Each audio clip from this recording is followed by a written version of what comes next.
sabi niya, gawan mo ng ano, gawan mo na yung anak ko, gawan mo ng ano, ng monastery ng complex. Same thing na mga century din siya. 11 to 13th century. Ang lawak ng aking.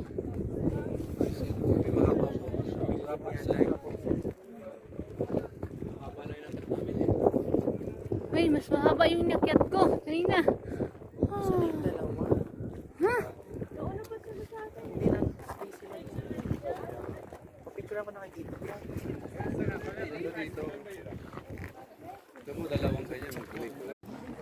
Vlogger yun. Anong story niyan? Story niyan. May isang princess na hingin siya ng dalawang church. Vlogger kayo. Oh. Itatayo daw sa tuktok ng Siban Lake. Okay. So, yun na yun. 11th century daw. Vang Monastery. Vang is monastery sa mga Vang. ano, bundok. Vang. Vang ang tawag. Monastery, Vang. Ora Vang, Sevana Vang. Pwede mo pang lahat. Ha? Hindi siya